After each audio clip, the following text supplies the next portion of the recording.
ya en la implementación del modelo de ludoestaciones o ambientes lúdicos de aprendizaje para la prevención y abordaje de las dificultades de aprendizaje. Es una síntesis súper resumidísima de lo que hablamos la vez pasada, ya iremos retomando cada uno de los procesos.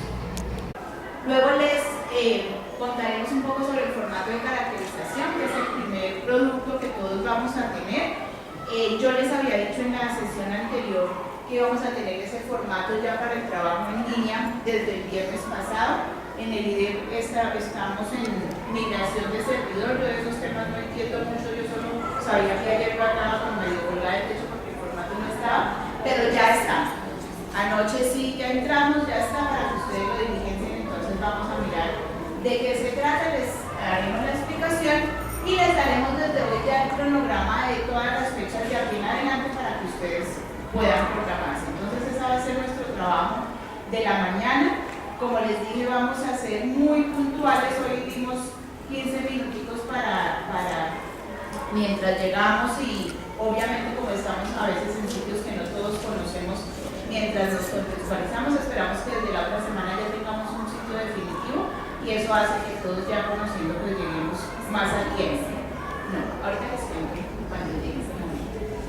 Nos encantaría porque nos encantó el colegio, quienes no lo conocíamos, muy amablemente nos lo proporcionaron, pero no, ya pensamos que desde la próxima semana vamos a estar en curso. Sí. Entonces va a ser esa la jornada, vamos a trabajar muy juiciosos para que el tiempo nos alcance y podamos 10:30 estar cerrando porque sabemos que ustedes se tienen que desplazar. Como no todos estaban la vez pasada, entonces yo voy a volver a presentar a parte del equipo de trabajo que nos acompaña hoy. No estamos todas, estaremos rotándonos según las sesiones en el equipo de investigación. Entonces, yo primero. Mi nombre es Luisa Fernanda Acuña. Yo trabajo con el IDEP desde hace 5 años, estoy de planta, soy profesional especializada en la subdirección académica y tengo a mi cargo el desarrollo de este proyecto de innovación que pues viene, como les decía, trabajándose desde el año 2008 más o menos, con momentos y líneas diferentes, desde la línea de dificultades de aprendizaje, desde la línea de valoración o evaluación de procesos de desarrollo y aprendizaje, y este que ya en el 2012 es la fusión de los dos proyectos, que es algo que ustedes pues se presentaron muy motivados e interesados por la temática, que es el proyecto de valoración y abordaje de procesos de desarrollo, aprendizaje y sus dificultades, y tengo a mi cargo la coordinación de otros proyectos desde el instituto. Entonces, yo voy a estar en lo posible en interlocución permanente con ustedes, en la mayor parte de las sesiones, si no en todas, ojalá. Los correos que desde la convocatoria, uno de los correos que desde la convocatoria ustedes recibieron, pues es mi correo institucional y el que hablemos para el proyecto. Entonces, cualquier duda, inquietud que tengan frente al proyecto, pues con todo gusto estaré para colaborarles. Mi formación de pregrado es en psicología y pedagogía, soy licenciada en psicología y pedagogía y tengo una maestría en estructuras y procesos del aprendizaje, y ahí viene mi interés por trabajar también en este tema. En este momento yo hago la parte de coordinación de todo el proyecto y también apoyo en parte todo lo relacionado con el lenguaje y psicomotricidad. Mi formación de base es preescolar, por eso pues consigo iniciar todo el tiempo. Entonces, pues para lo que necesiten siempre voy a estar con ustedes y nos tienen todas las sesiones. Yolanda Blanco. Buenos días para todos. Mi nombre es Heidi Ortiz. Yo vengo acompañando el proyecto desde hace 3 años y medio, trabajando en la línea de procesos cognitivos del aprendizaje y abordaje neuropsicológico del aprendizaje escolar. Mi formación de base, soy licenciada en Psicología y Pedagogía en la Universidad Pedagógica Nacional, con una especialización en Psicología Educativa de la Universidad de La Sabana, y actualmente pues investigadora del IDEP y docente universitaria de la Fundación Monserrate de la Universidad Javeriana.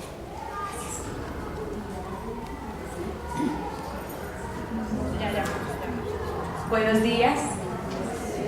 ¿Se oye bien atrás? Bueno, mi nombre es Luz Clemencia Albarracín, soy psicóloga. Llevo pues mucho tiempo trabajando en educación y qué rico saber que estamos en este lugar, tantas personas interesadas por los niños, por la educación de nuestro país. Realmente es grato saber que están ustedes aquí por motivación propia y nada más satisfactorio que nutrir nuestro trabajo cada día. Entonces les damos la bienvenida, esperamos que de aquí en adelante todos los encuentros sean absolutamente gratos para ustedes y por eso quisiera que soltáramos todas nuestras cosas para que podamos dar inicio a la sesión, que saludemos a los compañeros que estamos al lado como si nos conociéramos de hace mucho rato, como si hace 10 años no los viéramos, que nos volvemos a encontrar, porque como nos vamos a seguir viendo, es muy aburrido llegar a sentarse al lado de una persona y como que me alejo para que no se encuentre con mi bolso ni yo con su brazo. Entonces es más rico si ya nos conocemos, si hacemos de cuenta, además que estamos compartiendo todos el mismo interés, ¿cierto? Que nuestro trabajo es el mismo todos los días. Entonces sabemos que hay muchas cosas que tenemos en común con los compañeros con los que estamos aquí. Ya todos se saludan y ya poco a poco nos vamos a ir conociendo porque nos vamos a seguir encontrando en los próximos 2 meses. Si Dios quiere.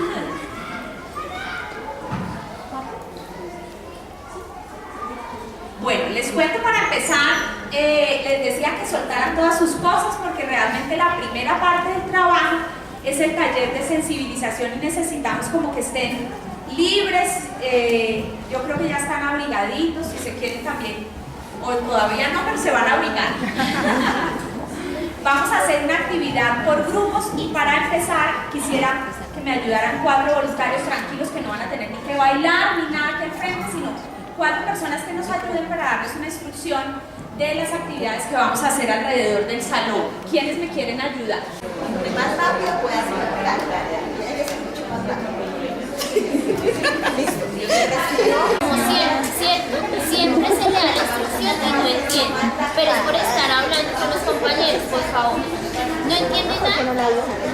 ¿Sí repasó en la casa? No, es que tampoco en la casa le ayuda. Por acá, ¿qué es lo que entiende? Ya le salió nuestro idioma. Al tuyo también. Siempre ellas las dos son las que participan, son las que saben, deben aprender de ellas, pero no, ustedes no colaboran. Ahora les voy a pasar hojitas, por favor, rápido. Tienen que escribir las ideas principales en las hojas, de forma clara. De don Vicente, sí señor.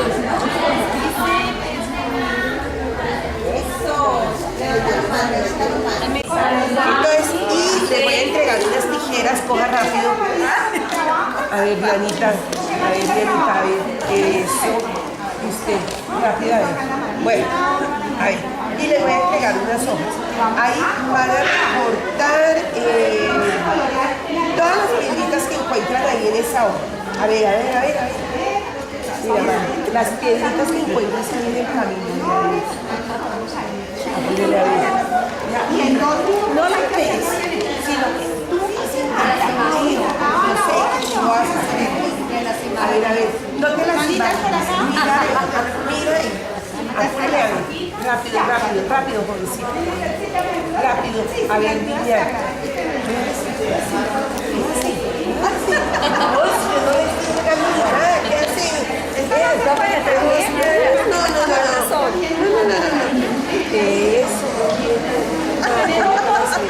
Eso. ¿Otra vez? No, es una por una. Ah, una por una. Una por una. Puedo hacer, a ver. No, yo no sé, me las entrega completas. Voy a dejarlas por acá. No, están recortando por otro lado. No, ¿cuál es piedra? Estás haciendo terrible ese trabajo. A ver, por lo menos lo debería hacer como lo está haciendo Dianita. Uy, te está quedando precioso el colorado, mi amor. Muy bien, así tenías que hacerlo. Tú entendiste muy bien lo que te di. Eres muy juiciosa, como siempre, también puesta.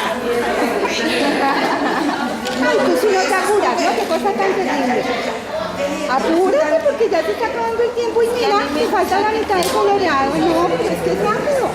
Es bonito pero rápido porque de a poquito no se puede. ¿Cómo hacerlo? Mira, hay que hacer unos colorcitos bonitos. Por favor, marcamos la hoja.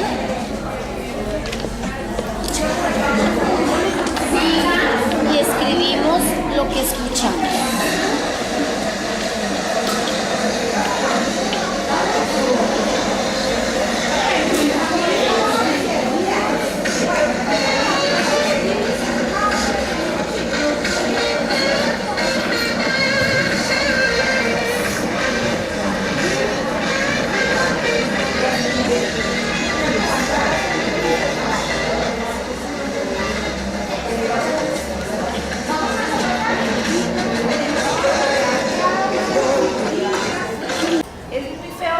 Comparado, aunque fuese para bien, era muy feo y también eso generaba dificultades en el grupo.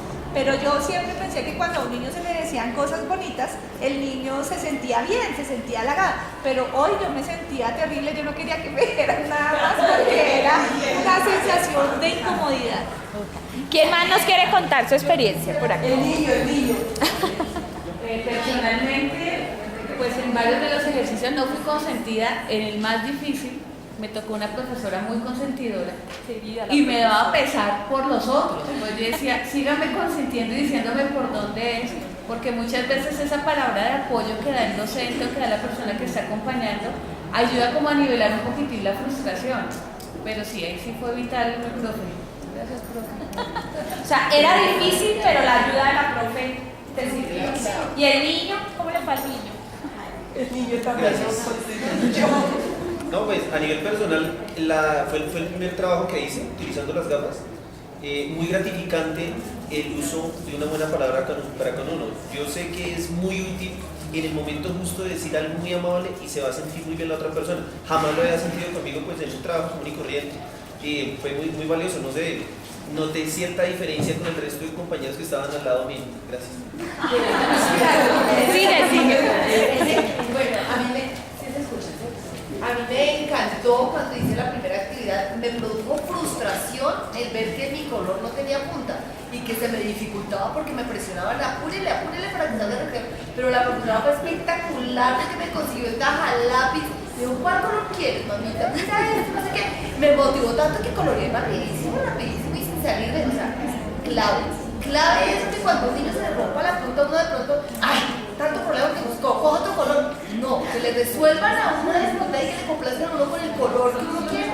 Espectacular. Ok. ¿Quién más nos cuenta? Mira atrás. ¿Otra consentida? Si quieres, ubícalo así para que se te oiga. Sí. Pero lo que pasa es que como nosotros trabajamos con los en el ciclo, ¿sí? Uno tiende a exigir, o sea, como hay un horario y tiempo, uno tiende a exigir que por favor porque no acaba, que no sé qué. Y entonces, pero cuando ya llega el momento que no están los zapatos del niño, uno dice, uy, yo como he exigido, ¿cierto? No tengo que buscar otros medios y es cuando empiezan las estrategias.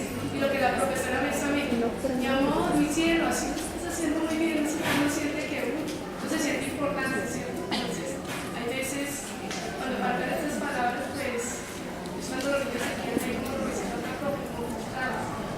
Pero entonces la motivación sí es lo que más enriquece un trabajo y lo que más ayuda a un niño sobresalto para lograr su terminar una actividad. Y a veces nosotros hablamos mucho del aprendizaje, de todo lo que significa el aprender y el enseñar muchas cosas en los niños y no nos detenemos a pensar qué pasa con esa emoción y qué significado tienen las emociones y lo psicoafectivo en el proceso de aprendizaje de los niños. Me parece importante que ha sido muy común el tema de la frustración, pero también de la motivación.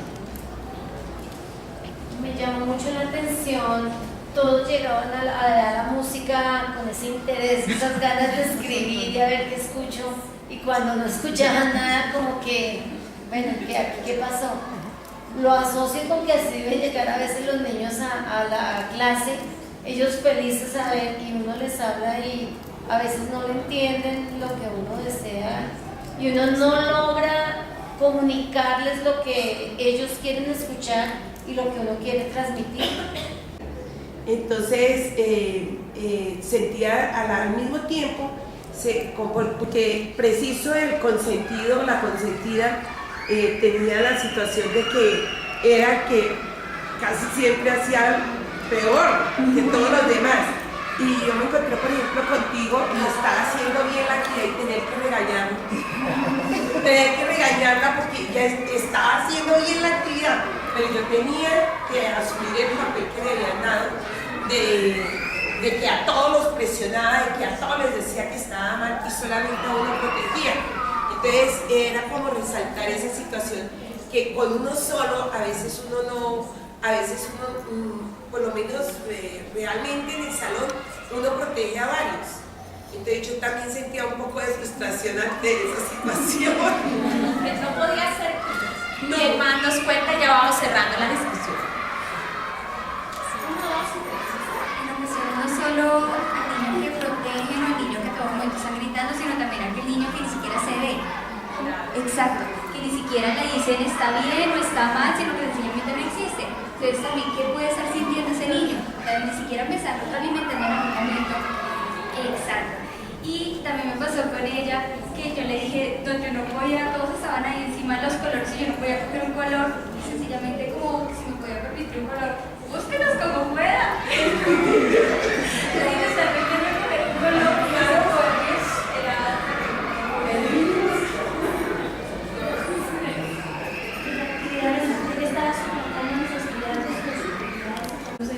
En todas las actividades era como la solidaridad de alguien, es decir, fuera del docente o del compañero, pero como uno tenía esa dificultad, uno como que sentía la necesidad de que alguien le ayudara, pero no era posible esa ayuda, ¿sí? Todo el tiempo era como que uno se centraba en lo que uno tenía y sabíamos que todos teníamos una dificultad, pero ni sentí la ayuda de alguien, ni tampoco ayudé a nadie en ningún momento. Ese colegio era sin orientados. Exactamente. Entonces, y el docente, o la persona que guiaba, en vez de ser una ayuda, era más una presión para la mayoría.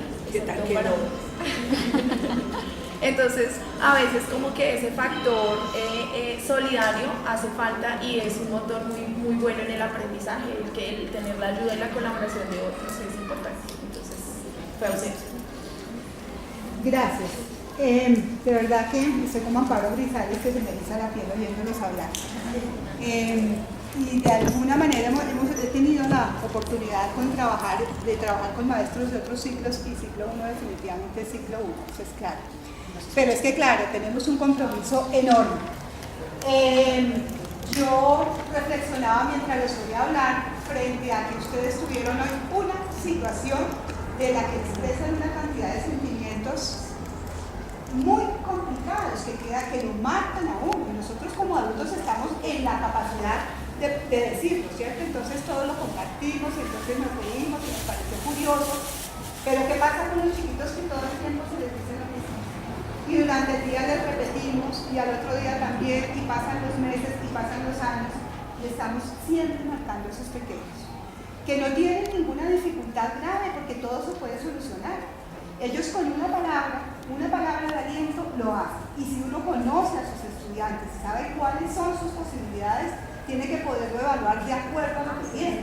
Uno no podría evaluar a todos los niños de la misma manera a partir un poco del ejercicio que hemos hecho, porque nos dimos cuenta que no todos tienen las mismas habilidades. Que nos interesa que cada uno se esfuerce en la medida que lo pueda hacer, pero es injusta una valoración donde se pretende que todos hagan lo mismo, sabiendo claramente, como lo hemos oído de varias de ustedes, que todos somos diferentes. Entonces yo creo que la conclusión es, primero, tener en cuenta cualquier palabra que uno diga marca a un niño para el resto de la vida. Y no se les olvide que estamos en ciclo 1. En este ciclo esa parte emocional es muy importante. Los maestros somos casi los padres de los niños. Ellos llegan a un punto en ciclo 1 que la mamá no importa, importa lo que dijo la profe. Entonces lo que la profe diga, bueno o malo, le va a quedar para toda la vida, ¿cierto? Tener eso muy en cuenta cada vez que hacemos una apreciación. Yo sé que fui durísima, pero la idea era hacer sentir un poco lo que sienten ellos todo el tiempo, con esa discriminación, con ese que fue tan lindo, mi amor, tú tan lindo, y usted como siempre nunca hace nada, que es lo que generalmente nos pasa.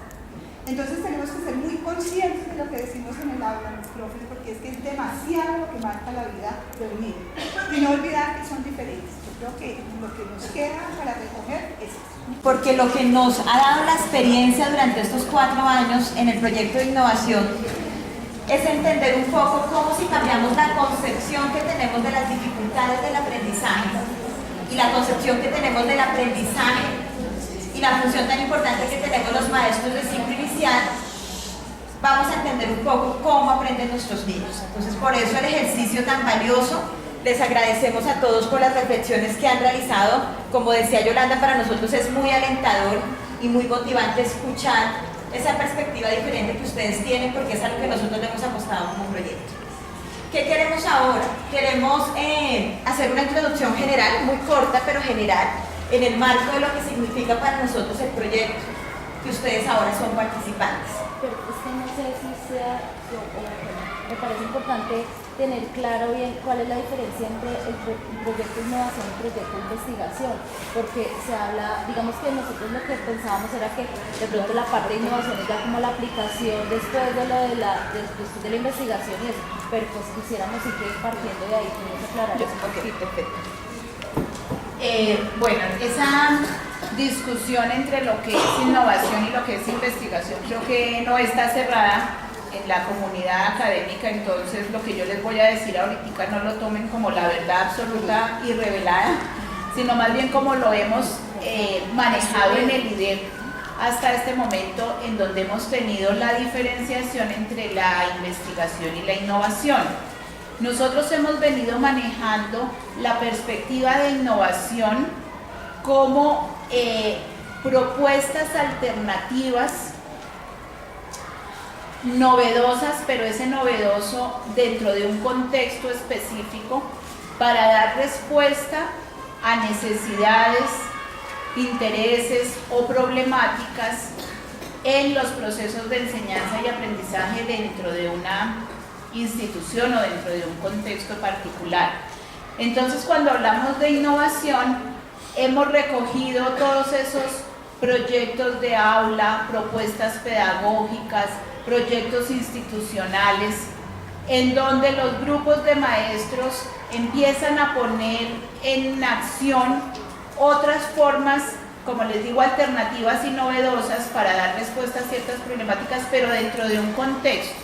Hago mucho énfasis en la contextualización de la innovación porque no tenemos esa perspectiva de que lo innovador es aquello que nunca nadie ha hecho y que está patentado y que es este tipo de miradas que en otros contextos se manejan, sino pensamos en la innovación desde una necesidad particular, pedagógica, específica. Entonces puede que lo que en una institución resulte ser muy innovador porque está haciendo rupturas, cambios y modificaciones frente a unas prácticas tradicionales, en otra institución no lo sea porque las problemáticas son diferentes o porque vienen trabajando perspectivas de ese estilo desde hace tiempo, ¿no? Entonces, esa apuesta de la innovación la vemos nosotros entonces como esa posibilidad de transformación en las prácticas pedagógicas de los maestros que obviamente se evidencian en los procesos de aprendizaje de los estudiantes. Pensamos que de manera implícita toda innovación sí corresponde a una pregunta de investigación que trae el maestro, ¿cierto? Pero a veces no lo tenemos muy claro y no lo formulamos desde el comienzo, pero siempre está allí latente.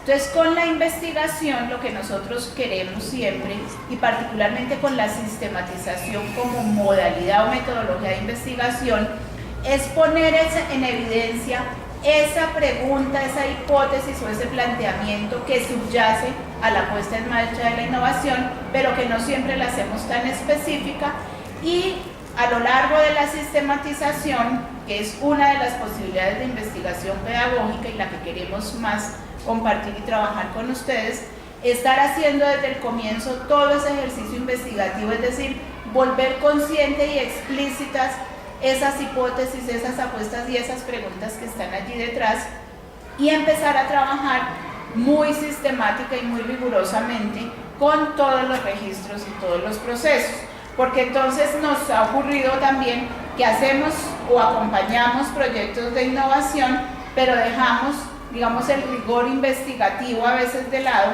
y cuando vienen los maestros a presentarse a una sistematización, a las mismas convocatorias del premio del IDEP, o simplemente quieren hacer un ejercicio personal o grupal de investigación, encontramos que no hemos sido tan juiciosos con todo el proceso como tal investigativo, con todo el registro, con todos los instrumentos. Entonces, para este proyecto sí queremos que vayamos de la mano todo el tiempo haciendo nuestra puesta en marcha de la innovación, pero de la mano de un proceso investigativo riguroso desde el comienzo. Vamos a hablar primero de la conceptualización inicial que se tenía de las dificultades de aprendizaje. Un poco lo que nosotros hemos encontrado a través de la investigación es que el término como tal de dificultades de aprendizaje ha dado muchísimas vueltas.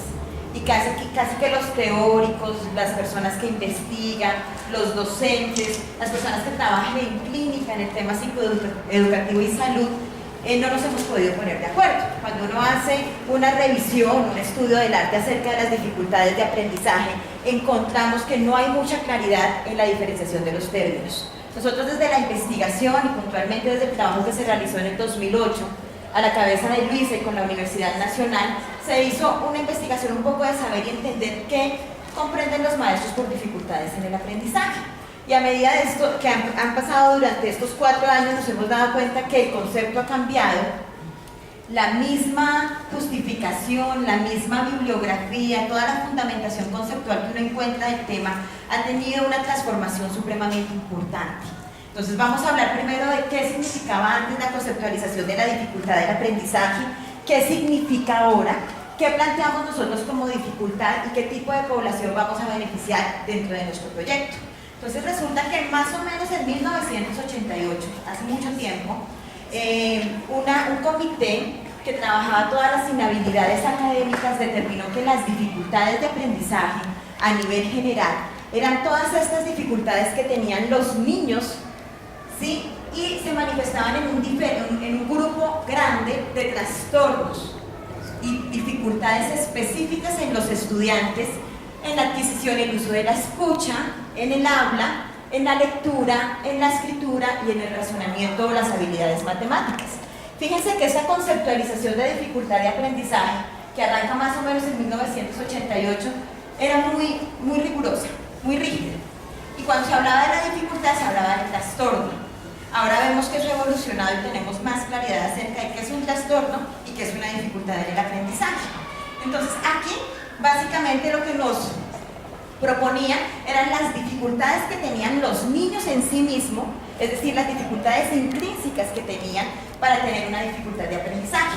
Y aquí sale el término de la dislexia, entendida como cualquier dificultad de aprendizaje que el niño pueda tener, ya sea del habla, de la lectura, de la escritura e incluso del razonamiento lógico-matemático.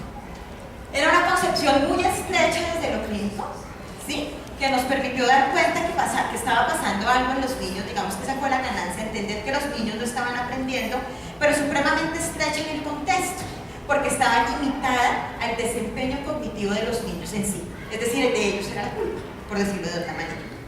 Bien, esta misma postura de Learning Disabilities dice que la dificultad de aprendizaje desde una mirada restringida en ese momento. Cuando hablamos de una mirada restringida, hacemos énfasis en que se veía la dificultad solamente en el individuo, es decir, en los niños y en las niñas.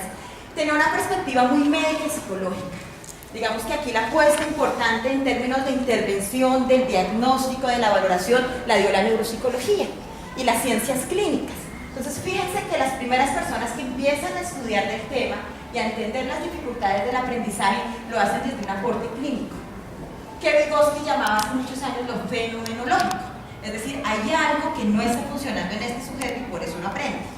Luego él hace un acercamiento más a lo biopsicosocial y dice, ok, estos niños no aprenden o estas personas no aprenden porque hay un problema en el lenguaje. Y luego dice, el lenguaje media la socialización. Entonces empezamos a ver un avance en la conceptualización de las dificultades de aprendizaje. Pero en este momento inicial, pues básicamente se ignoraba el contexto, se ignoraban las dificultades que se podían presentar en los procesos de socialización y en el entorno, y las inhabilidades del aprendizaje se determinaban en un proceso intrínsecos. Digamos que en esta mirada restringida se ganó algo, repito, y es poder entender que los niños no aprenden por alguna situación. Pero le terminamos generando la consecuencia y el síntoma solamente al niño. Entonces digamos que era, repito, una mirada muy restringida frente al proceso del aprendizaje. Esto viene evolucionando, ¿vale? Y ellos con actualizaciones que realicen en 1992 y 1997 empiezan a decir, ok, las dificultades de aprendizaje están relacionadas o pueden estar relacionadas con otros concomitantes. Puede haber deficiencia sensorial, puede haber retraso mental, pueden haber trastornos emocionales graves, ojo a esto, o con influencias extrínsecas. Entonces dicen, hay dificultades de aprendizaje que están asociadas a trastornos emocionales. Dicen que hay cosas del ambiente que pueden estar afectando, pero miren cómo termina la frase. Pero no son el resultado de esas condiciones o influencias. Entonces empiezan a reconocer la influencia del contexto, pero se siguen quedando en la mirada restringida, donde dice que las dificultades son producto de trastorno o de habilidades comorbas, es decir, dificultades en los procesos de aprendizaje de los niños. O sea, el funcionamiento del cerebro de estos niños no está bien. Y que puede que la familia, puede que el contexto afecte, pero no son necesariamente el resultado de estas condiciones. Entonces digamos que aquí en lo que ganamos es que empiezan a hablar un poco del contexto, pero sigue estando, siendo una mirada muy desde el sujeto, muy desde los niños y de las niñas. Bien, pues todo ha evolucionado, digamos que las neurociencias, que son la disciplina mucho más nueva en los procesos científicos y psicopedagógicos, nos ha dado muchos aportes en entender cómo funciona el cerebro de los niños, cómo el cerebro está conectado necesariamente con los procesos psicoafectivos, la relación que tiene la emoción con la cognición y cómo se dan todos esos procesos en un contexto social organizado. Entonces, la propuesta que nosotros tenemos como equipo de investigación, y que además no es solamente nuestra, sino es la propuesta bandera que se está liderando ahora, es una propuesta desde un sentido psicopedagógico, porque la psicopedagogía no desconoce los procesos de enseñanza y aprendizaje, no desconoce que pueden haber dificultades intrínsecas en nuestros estudiantes, pero además reconocemos que todo está mediado por un contexto, ¿ok? Entonces, si vamos a mirar qué entendemos acerca de las dificultades de aprendizaje, desde esta perspectiva psicopedagógica, vamos a hablar de la clasificación de la población que nosotros tenemos. Entonces, cuando hablamos de dificultades en el aprendizaje y vemos la fundamentación, encontramos que hay tres grandes grupos. Ojo, aquí hay un problema gravísimo y es que la dificultad de aprendizaje, como ustedes lo ven, es todo.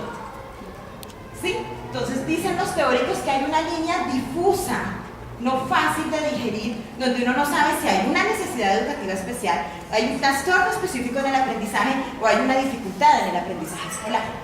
Vamos a mirar un poco de qué se tratan esas tres categorías gruesas para comprender a qué nos vamos a dedicar, desde qué perspectiva entendemos la dificultad del aprendizaje y desde dónde estamos parados nosotros como modelo de investigación. Bien.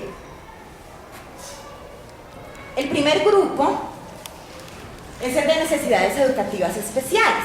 Resulta que los teóricos con el afán de... me está persiguiendo con esa cámara y entonces no puedo hablar. Los teóricos con el afán de comprender qué pasaba con las dificultades empezaron a generar muchas legislaciones y eso apoyó y validó mucho el proceso de los niños con dificultad. Y se entendió que había un grueso, una gran población de niños con una necesidad educativa especial. Aquí les traemos la imagen de lo que significa para los niños colombianos y para nuestra población qué son los niños con dificultades o personas con dificultades o en condición con una necesidad educativa especial. Entonces aparecen las personas que tienen una discapacidad visual, aquellos que tienen sordoceguera, aquellos que tienen una discapacidad auditiva, los que tienen una discapacidad cognitiva, es decir, que hay una alteración en su desempeño cognitivo. Podríamos hablar de retardo en el desarrollo, trastornos generalizados, problemas a nivel de retardo mental leve, los niños que están en esas situaciones a nivel de fronteriza, en términos de inteligencia, que ya tienen una dificultad intrínseca y que por hoy ende su proceso de aprendizaje es diferente. Luego vienen aquellos que tienen una discapacidad motora, el autismo o trastorno Asperger de alto funcionamiento, pero también están los niños con capacidades excepcionales. Entonces fíjense que esta connotación de necesidades educativas especiales nos muestran que es aquel individuo que necesita un acompañamiento distinto, ya sea porque tiene una discapacidad, ojo el término dis, o ya sea porque tiene una excepcionalidad. Y esto hace que el marco de las necesidades educativas especiales apoye a los niños que tienen esta condición, pero es un marco supremamente amplio, ¿sí? Por dificultades a nivel del contexto, que es lo que nos plantea el segundo párrafo. Si bien estos niños tienen dificultades internas y reconocemos alguna inmadurez en los procesos de aprendizaje internos en los niños, las cuales pueden tener una mayor prevalencia si no hay un adecuado manejo de los contextos. Entonces, ¿qué quiero decir con esto? Que podemos tener diferentes niños con alguna dificultad en el aprendizaje que llegan a convertirse en ciclo 2 en un trastorno del aprendizaje por nuestra responsabilidad. Por nuestra responsabilidad como docentes, por la responsabilidad que tenemos como padres, por la responsabilidad que se tiene en la escuela, porque el ciclo 1 permite dos cosas. Uno, observar un poco, reconocer qué es lo que pasa con nuestros estudiantes, pero también madurar procesos. Y un poco de eso se trata y ese es el potencial que nosotros le vemos al proyecto de innovación. Bien, luego tenemos las...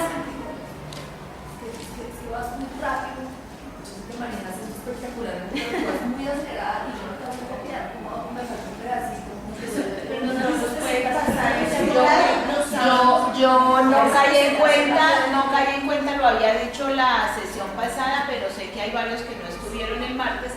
Todo el material de trabajo, presentaciones, talleres, incluso la misma filmación, obviamente pues con ciertas ediciones, todo va a estar en nuestra página en el aula virtual. Entonces no se afanen, obviamente yo sé que uno quiere tomar también sus propias anotaciones, pero el material de consulta va a estar permanente dentro de InnovaIDEP, que ahorita vuelvo y les recuerdo cómo hacen para hacerlo. Pero igual le voy a bajar, así no se preocupen, esa es una de mis mayores dificultades. ¿Sabes qué pasa? Porque yo sé que te intimida, realmente a mí también me intimida y me incomoda por lo que estás haciendo. Pero nos toca, además porque necesitamos que ustedes en ahora virtual tengan acceso a las filmaciones, puedan devolverse el proceso, puedan... Entonces el registro físico y fotográfico aquí lo hacemos con fines académicos y con fines investigativos, para que ustedes mismos puedan acceder a todas las presentaciones y a toda la información. Y son los niños que presentan alguna dificultad en su proceso de aprendizaje, pero desde un modelo psicopedagógico integrado. Es decir, que lo que queremos hacer es un abordaje que integre diferentes procesos en los niños y que no esté limitado al desempeño intrínseco, es decir, a los procesos cognitivos solo de los estudiantes. Pero tampoco desconocemos que hay algunas dificultades o inmadurez en ese tipo de procesos, pero nos hemos dado cuenta a través de la experiencia, a través de la investigación, que dentro del aula podemos hacer un proceso de prevención y de intervención pedagógica para que los niños puedan madurar su desempeño, y es un poco lo que les vamos a proponer el año entrante. Entonces, pero empieza mucho también el contexto, ¿no? Sí, ya lo vamos a mirar. Ustedes han trabajado también con esa parte de aplicación. Sí, ya les vamos a contar en qué consiste el modelo. Entonces, en ese sentido, estas dificultades tienen que ver, pues obviamente con algunas influencias, en no tener claridad en los conocimientos de los niños, pero reconocemos que hay situaciones madurativas. O sea, si no reconocemos que todos los niños tienen déficit de atención, pero reconocemos que a veces hay compromisos de atención. No reconocemos que todos los niños tienen dificultades, tienen dislexia, pero a veces reconocemos que hay inmadurez en el proceso auditivo y visual. Toda la parte de conciencia fonológica que lo vamos a trabajar con Yolanda y Jenny. O sea, reconocemos que ciertos elementos madurativos afectan el aprendizaje. Que muchos elementos emocionales, como ustedes lo planteaban después del ejercicio de reflexión, afectan el proceso de aprendizaje. Pero también reconocemos que existen impedimentos externos que afectan el proceso de los niños, como son el proceso de la enseñanza, del aprendizaje y del contexto familiar y social. ¿Bien? Y en este sentido, nosotros nos hemos parado pues, a nivel de grupo de investigación desde el modelo biopsicosocial. Digamos que es muy importante este abordaje y esta conceptualización que estamos dando, porque tenemos que desdibujar un poco lo que creemos en términos de la dificultad. Tenemos que ser conscientes a qué población estamos apuntando y cuál es nuestro objetivo. Y fíjense que si nosotros hablamos de un objetivo integrador psicopedagógico, estamos haciendo énfasis en los procesos preventivos, en los procesos de observación, pero sobre todo en los procesos que se hacen desde la intervención pedagógica para favorecer el aprendizaje escolar de los niños y las niñas. ¿Bien? Entonces, este modelo biopsicosocial plantea tres cosas. Devuélvete, por favor, qué pena, Yorita. En la anterior hay dos conceptos muy importantes, que son, digamos, el fundamento de la innovación y tienen que ver con la adquisición de conocimientos, pero también tienen que ver con los procesos, o sea, es decir, reconocemos la adquisición de conocimientos que son posteriores al desarrollo de habilidades, pero que esas habilidades se pueden desarrollar tanto en el aula como en la familia como en el contexto social. ¿Bien? No tienen que ver solamente con el organismo ni con el proceso psicológico de los niños. Y cuando hablamos del modelo biopsicosocial, hacemos un énfasis gigante en los procesos psicoafectivos. Por eso Clemencia ya también este año nos está acompañando con esta línea, porque nos hemos dado cuenta que muchas de las dificultades, como ustedes lo planteaban, tienen que ver con la frustración, con elementos de tipo motivacional, con afectaciones de tipo emocional y familiar que si bien no podemos llegar a abordar, porque no tenemos un enfoque clínico, ni tampoco social que pueda abordar a las familias, y de pronto respondiendo un poco a tu pregunta, sí, no las dejamos por fuera, no desconocemos que situaciones de tipo emocional, familiar, las habilidades o las inhabilidades que tengan estos papás en el cuidado de los niños llegan a afectar a las dificultades, porque somos seres pues integrales, que respondemos a las emociones y le hemos dado un papel muy importante a lo psicoafectivo en el proyecto, porque creemos que es la base de la plataforma para muchas cosas y muchos aprendizajes. Bien, en este modelo biopsicosocial, digamos que contemplamos tres aspectos. Si estuviéramos hablando de las inhabilidades propuestas en 1988, tendríamos solamente la imagen de un niño que no aprende. Sí, con una cantidad de indicadores y de falencias que era lo que se llamaba anteriormente el diagnóstico, que nos daba un concepto, y pues creo que eso hacía más daño que apoyo, porque cada vez que recibíamos un concepto clínico frente a retardo mental, pues obvio, es que tiene retardo mental. Y entonces mi postura como maestro, mi postura como orientador y mi postura como mamá es, pues, el problema del niño. Eso cambió. Aquí tenemos, digamos, el modelo inscrito en tres aspectos, en tres propósitos fundamentales. El primero tiene que ver con el contexto escolar. Entonces reconocemos que hay dificultades en el aprendizaje en los niños, pero también reconocemos que hay dificultades en la enseñanza. Y como diría Morín, en la instrucción, que ustedes planteaban incluso en la reflexión inicial, frente al tipo de tareas y de instrucciones que les damos a los estudiantes.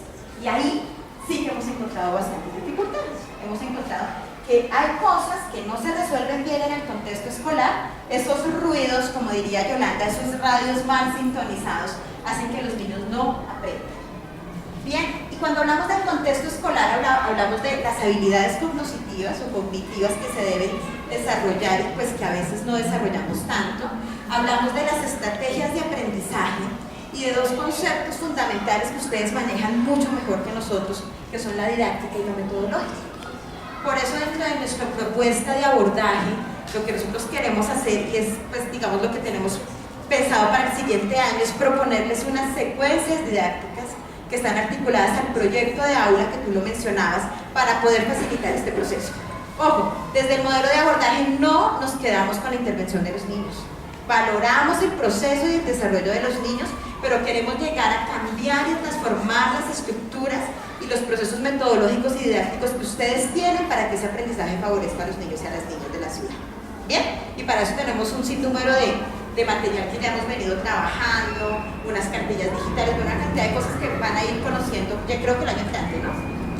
Para las personas pues que continúen con el proyecto. El segundo aspecto es lo que denomina el modelo biopsicosocial como lo biótico. Ustedes lo van a encontrar como lo biótico o lo biológico.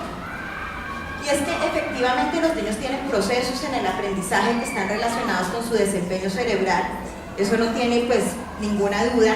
Digamos que ha sido el aporte más importante a través de las neurociencias, y reconocemos que los niños por un lado tienen procesos neuropsicológicos, cognitivos, socioemocionales que regulan y median el aprendizaje informal en la escuela.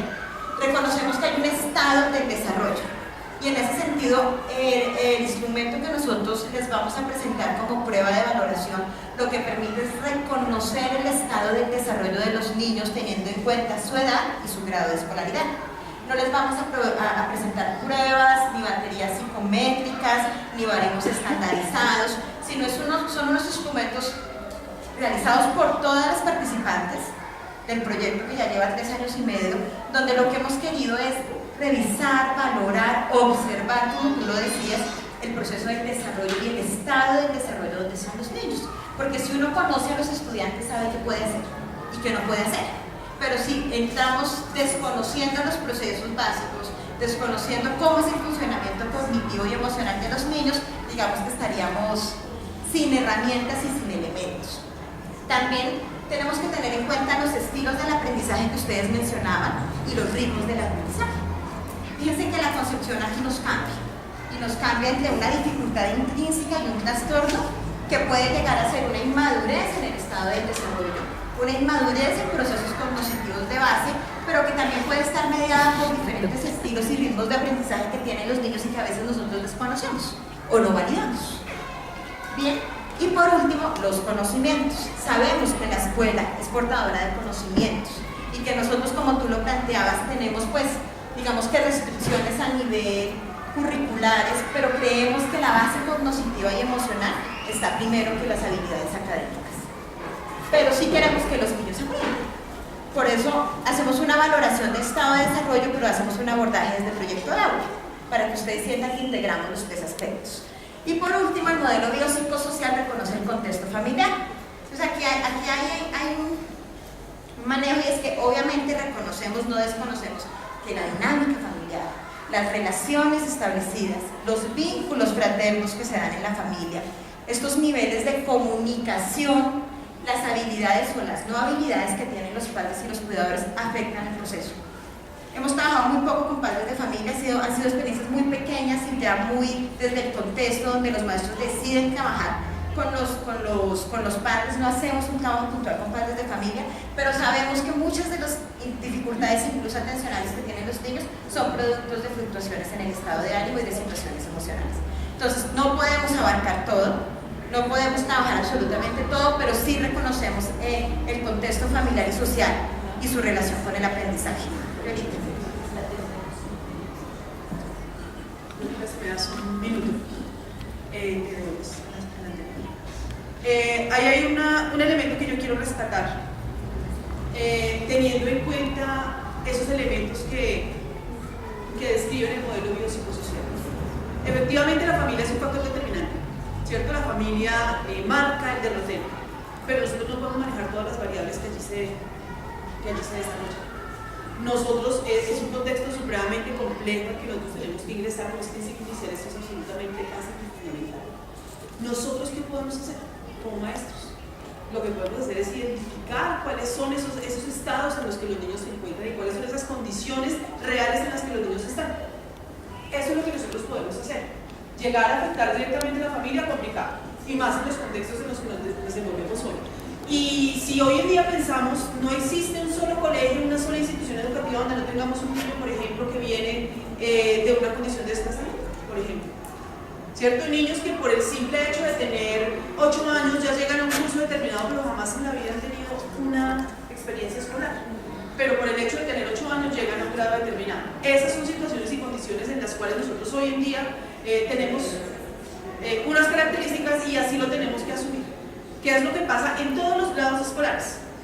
A mí me llegan los niños y por lo general eso va hacia atrás, ¿no? Entonces a mí me llegan los niños en esta condición, no, es que el año pasado no hicieron nada, se la pasaron fue jugando, se la pasaban en la arenera, eso no hacían nada, eso con la profesora, y eso llega casi que hasta el vientre materno, ¿no? Entonces uno se devuelve, entonces en transición, entonces en pre-kinder, entonces la mamá, entonces la abuela, sí, eso tiene todo un pasado, pero eso continúa de esta manera. ¿Qué es lo que vamos a hacer en ciclo inicial para que en ciclo 2 la cosa cambie?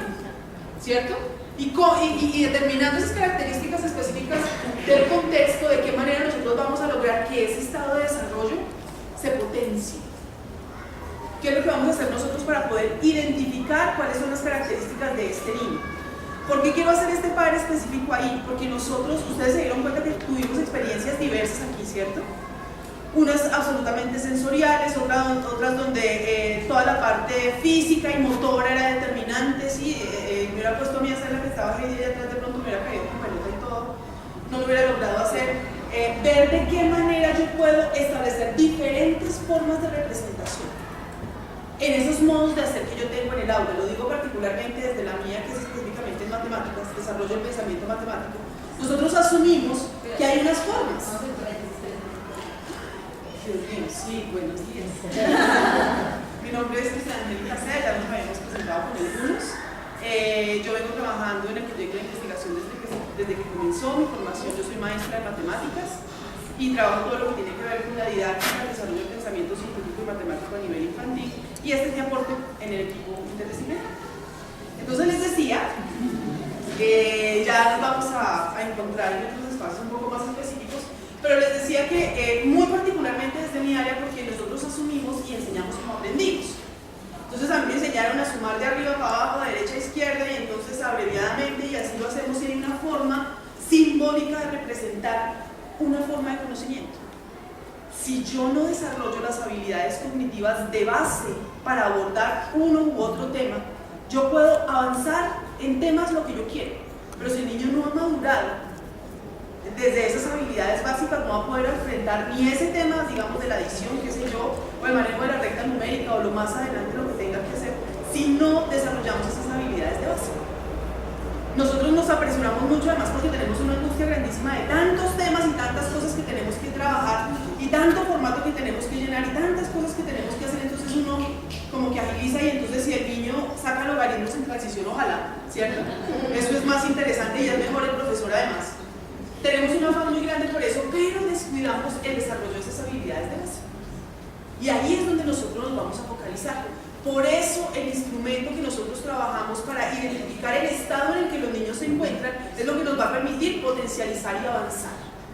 Es la manera de trabajar e identificar una metodología de prevención que nos permita saber, mis niños están así, independientemente de su condición, de la familia, de donde vengan, mis niños tienen estas características. Este niño tiene esta potencialidad, yo desde ahí voy a ver de qué manera trabajo. Entonces, en esa medida es que nosotros logramos, a través de este modelo, lograr integrar a través de un instrumento que nos permite identificar un punto de partida. Eso básicamente es lo que queremos manejar. El primero es el escenario biológico, que ellos lo denominan como lo biótico, les decía, ¿sí? Y es el resultado intrínseco de esos procesos de aprendizaje que se dan en los niños en cierta edad. ¿Ok? Digamos que la diferencia entre esta postura biopsicosocial o sociocultural, que es una postura de contexto, está en que aquí tenemos tres escenarios diferentes. Anteriormente solamente se tenía uno, ¿sí? Que era lo biótico. Y aquí, pues en lo biótico nosotros vamos a reconocer cuáles son esos procesos cognitivos fundamentales en el aprendizaje de los niños de ciclo inicial, cómo hay unos factores neuropsicológicos que están implicados detrás de las habilidades de la lectura, la escritura, el cálculo, todo lo matemático, y que eso tiene una connotación neuropsicológica importante. Lo grave sería quedarnos en ese punto. Solamente reconocer, es muy importante conocer los procesos de base, porque es lo que nos permite a nosotros comprender qué es lo que pasa con los procesos que luego se dan y que responden a habilidades académicas. Entonces, para nosotros como equipo de investigación, lo biológico, lo biótico, que lo, digamos, parafraseamos en términos de los factores neuropsicológicos y los procesos cognitivos, son de vital importancia. De hecho, en 15 días que tenemos la primera sesión arrancamos con estos procesos para comprender cómo está el desarrollo y los procesos cognitivos, qué esperaríamos y qué no debemos esperar de los niños a cierta edad para que luego se den los procesos conceptuales de ciclo inicial. Luego viene lo psicoafectivo, que repito, para nosotros es una plataforma interesantísimo. Incluso lo psicoafectivo tiene una connotación biológica. Reconocemos que muchos procesos psicoafectivos tienen una actividad cerebral, y es lo que se denomina el sistema límbico. Quiere decir que a través de nuestro cerebro no solamente podemos aprender cosas que tienen que ver con el aprendizaje formal de la lectura, de la escritura, del pensamiento lógico-matemático, sino que nuestra actividad cerebral permite reconocer emociones, recordar situaciones, desarrollar contextos y generar relaciones vinculares. Por eso todo está junto en este diagrama. Y por último, reconocemos el contexto social, especialmente el psicoeducativo, todo lo que tiene que ver con lo educativo. ¿Bien?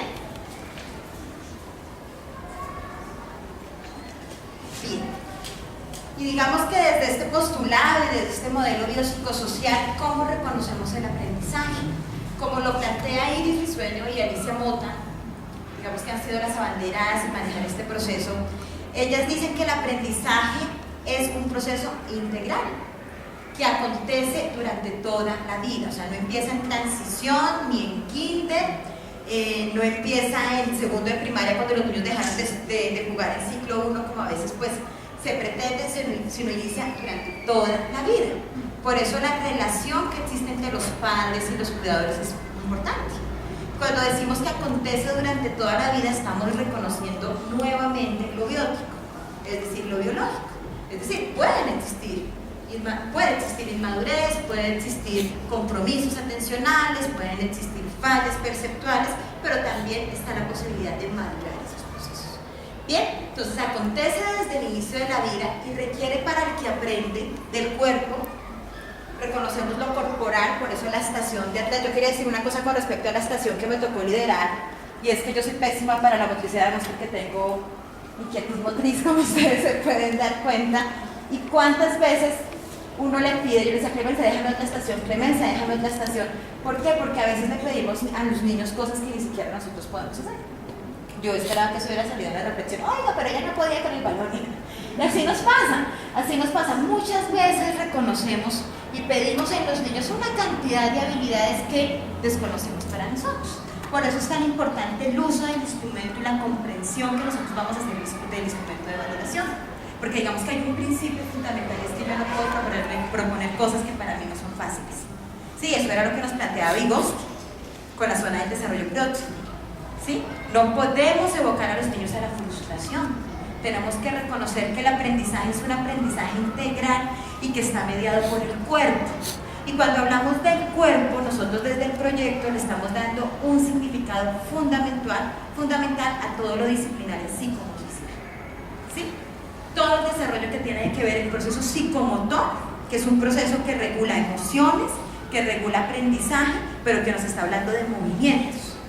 Y ahí vamos a entender cómo es tan difícil pero tan importante poder valorar estos procesos en los niños, porque a veces los dejamos por alto. Hablamos de lectura, hablamos de escritura, hablamos de oralidad, pero nosotros reconocemos de lo importante que es el cuerpo para este proceso, como lo plantea el modelo, y por eso trabajamos el área de psicomotricidad, que pues van a mirar más adelante.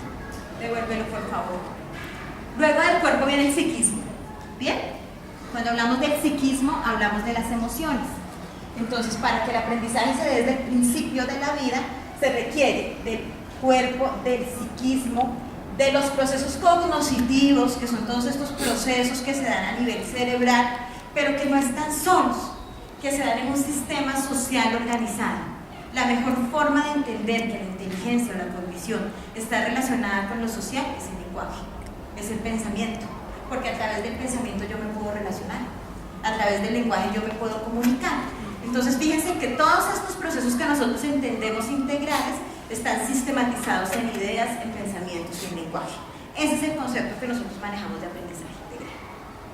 ¿Por qué el ciclo 1?